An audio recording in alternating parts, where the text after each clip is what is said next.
Let's turn the lens inward, not to judge, not to confess, but to observe. Unconscious bias isn't just something you carry toward others, it's something you carry into the mirror, something that shapes your sense of self, what you show, what you hide, what you believe you're allowed to become. We're not just biased toward others, we're biased towards ourselves, and we learned it early. Before we choose who we are, we're told who we should be. The quiet one, the loud one, the good girl, the tough boy, the one who helps, the one who leads. And somewhere along the way, those roles stop feeling like costumes and start feeling like skin.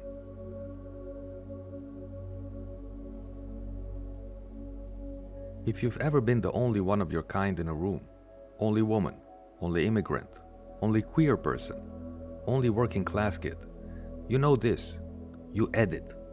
Not because you're weak, but because you've learned what gets rewarded, what gets ignored, what gets punished, and every edit takes a little piece with it. Sometimes identity isn't expressed, it's performed.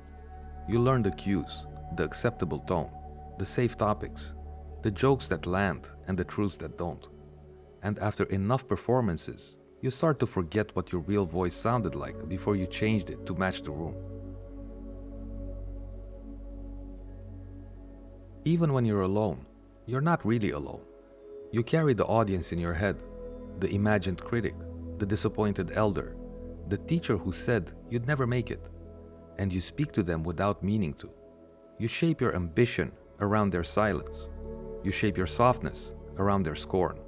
That's not imagination, that's imprint.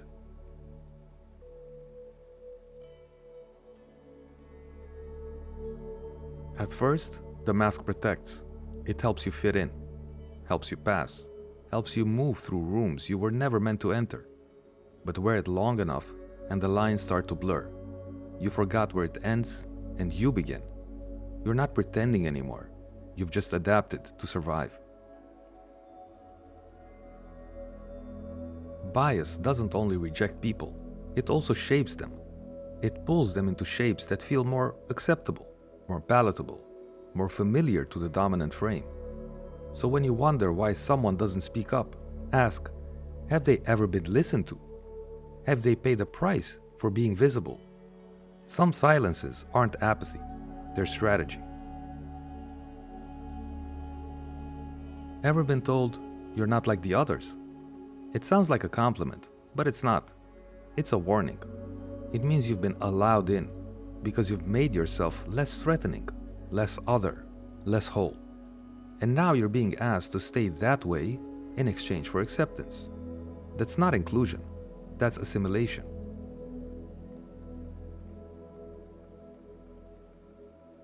When you know the stereotype, you either run from it or get trapped inside it. The angry black woman, the model minority, the sensitive gay guy, the emotional Latina, the stoic Asian man, the untrustworthy immigrant. You start to shape your behavior not around your truth, but around their expectation. You dim, you bend, you shrink, just to stay undisturbed.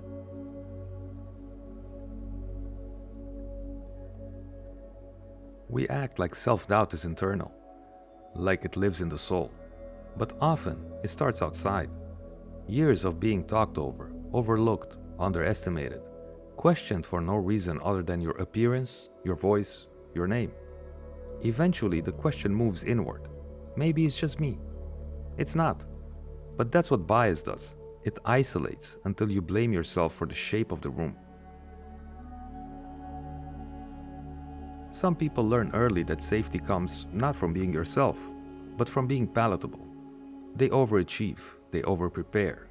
They speak the dominant language, both literally and culturally. They wear the right clothes. They dress their truth in compliance. And still, they never fully arrive. Because respectability is a moving goalpost, one you chase until you're exhausted and still not enough. For some people, walking into a room is simple. They just are. They don't have to think about how they'll be perceived. They don't scan for danger. They don't prepare a backup personality in case the real one makes others uncomfortable. That's privilege. Not just freedom, but the freedom to be unaware of yourself. Representation is important, but when there are only a few of you in a space, you don't just carry yourself, you carry everyone. You feel the pressure to be exceptional, to not mess up, to prove the worth of your whole group through your single performance. That's not inclusion, that's emotional labor, unpaid, unspoken, unrelenting.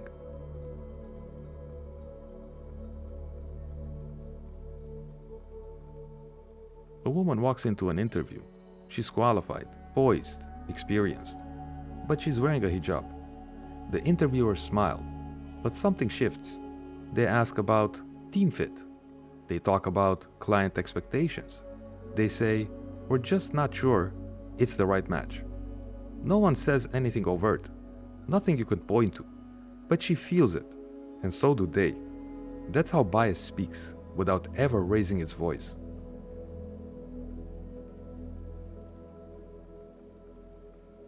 So let's pause here.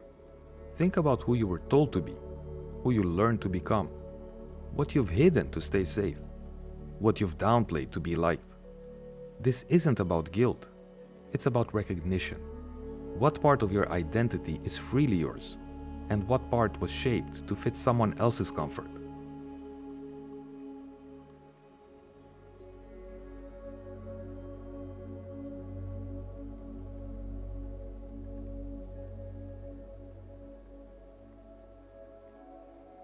Bias simplifies people. It makes them one thing, one trait, one label, one box. But you were never one story. You are a collection of contradictions, soft and sharp, quiet and fierce, logical and emotional. The more bias flattens you, the more courage it takes to stay whole. Watch how the world treats complexity. Some people are allowed to be layered, troubled geniuses, flawed heroes, complicated artists. Others, they're reduced to a headline, a type, a lesson. Bias decides who gets nuance and who gets a narrative.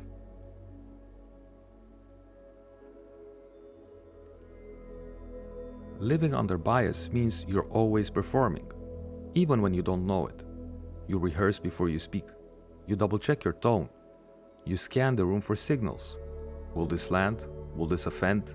Will this confirm what they already think? It's not just tiring, it's taxing, and it's not evenly distributed.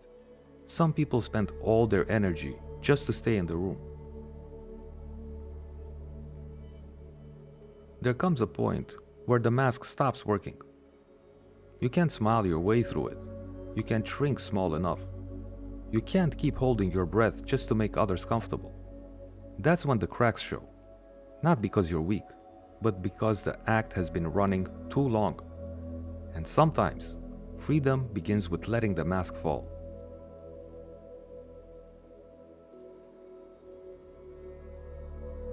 We talk about bringing your whole self to work. But for some, that's not a perk, it's a risk. Being visible can mean being targeted.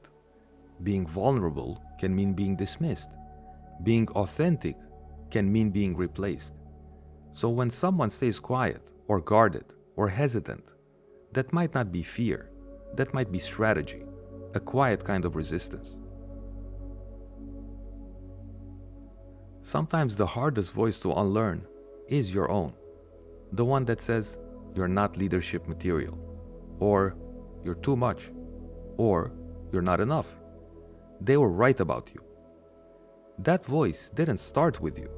It was given to you by systems, by stories, by silence.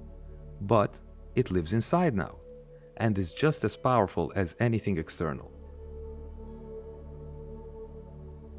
This work isn't about deleting the mask. It's about holding it in your hands, looking at it honestly, and asking, what did this protect me from? What did it cost me?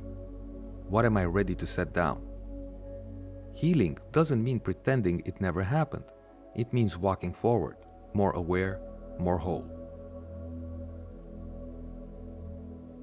The mirror can be cruel. especially when shaped by years of distortion. That's why community matters, real community, the kind that reflects back your full self, not just what's easy to celebrate. When others see you whole, you start to remember you were never broken, you were just bending to survive.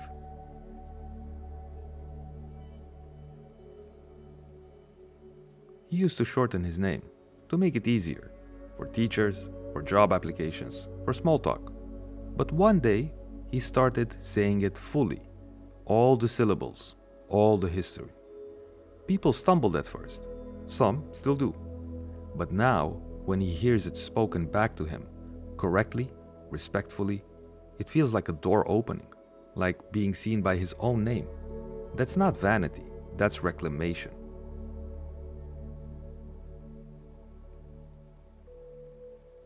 Sometimes bias doesn't show up as harm. It shows up as hesitation.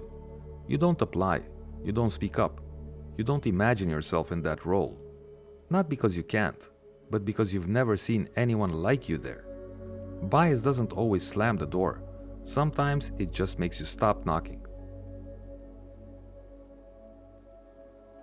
If a child never sees someone like them celebrated, they start to question their own worth. If a teenager only sees one kind of success story, they stop writing their own. If an adult is always the exception, they begin to doubt there's a place for them at all. Bias isn't just exclusion, it's erosion. So much of this journey isn't about becoming something new. It's about returning to the voice you muted, to the softness you buried, to the truth that was too loud for the room. This isn't self-help, it's self-recovery.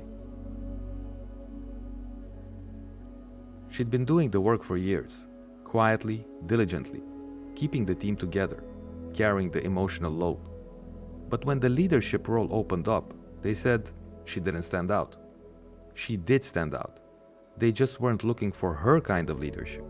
They were looking for a mirror. Bias doesn't always block you. Sometimes it just looks past you. If your worth is always measured by how well you fit, how well you're liked, how quiet you stay, then that worth is conditional. And conditional worth is unstable. It shakes every time the room changes, every time the gaze turns cold. Real self-worth comes not from performing acceptability, but from knowing you were never the problem.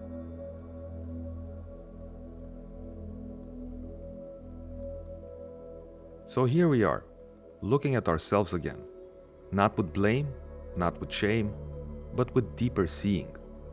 You've worn the mask, you've bent for the frame, you've shaped yourself to survive.